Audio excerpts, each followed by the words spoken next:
At Goodwill's Alcott Street Sorting Center in Kalamazoo, donations move fast.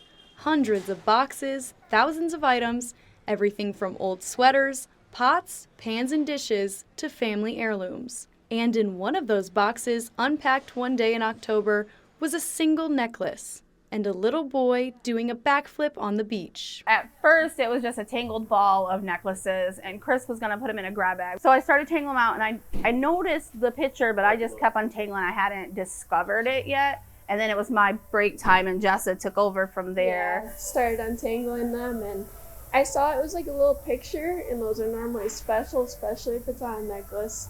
So I flipped it over, and on the back side, I saw in the little engraving that it was his name. It was Cameron, and I noticed what that would mean.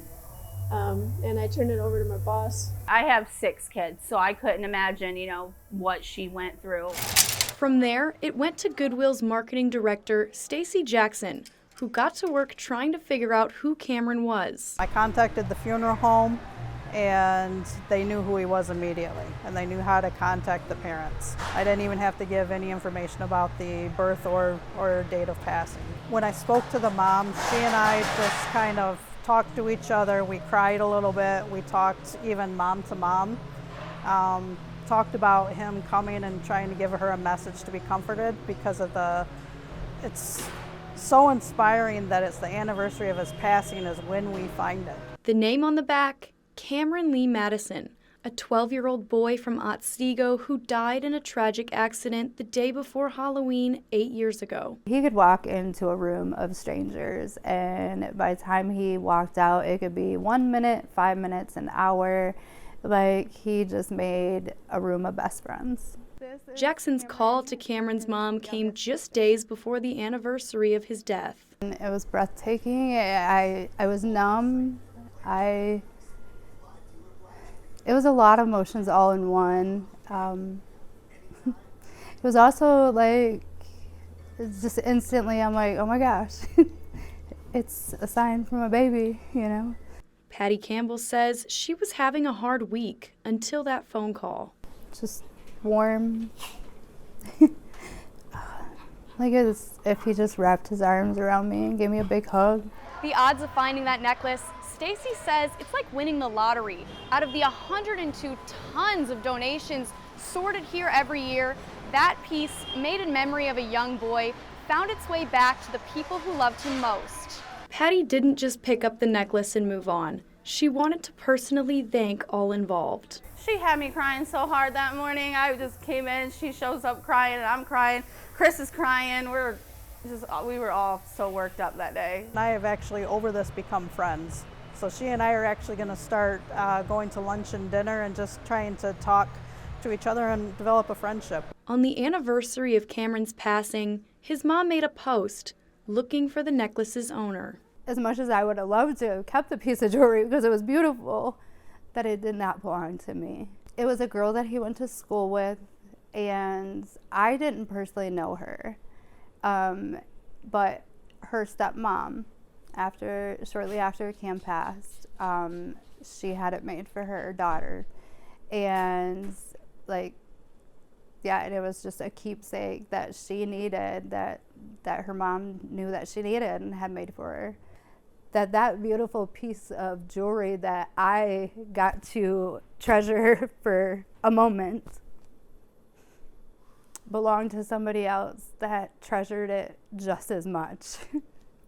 A keepsake lost years ago that the owner thought she'd never see again. She was flabbergasted, and she's like, I never ever thought in a million years I would see that necklace again. And so that's going to be an emotional moment when I have to actually return it and meet with the mom. One lost necklace, a tangled chain, a few seconds of someone caring enough to look closer, and somehow a sign arrives right when it's needed. I learn so much about my son all the time. It's crazy. It's so crazy.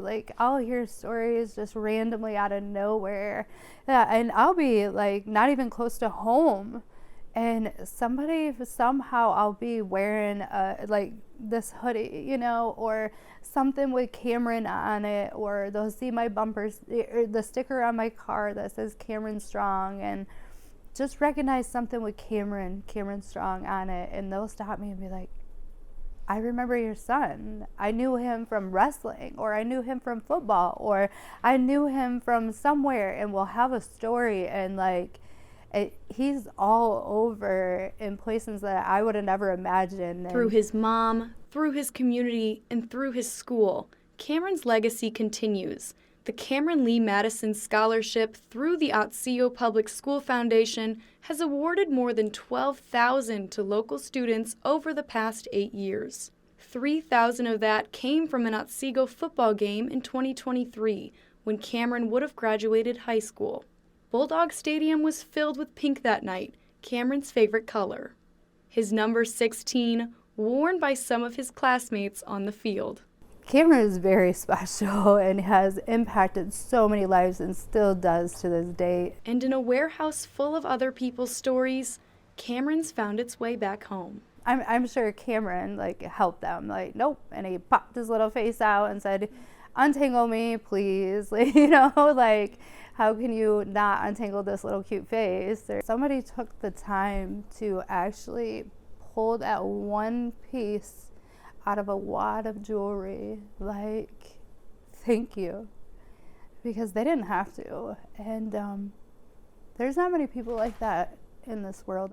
It meant the world to me, and it forever will mean so much to me. There's no words. I can't explain how much it means to me and appreciate what they did that day.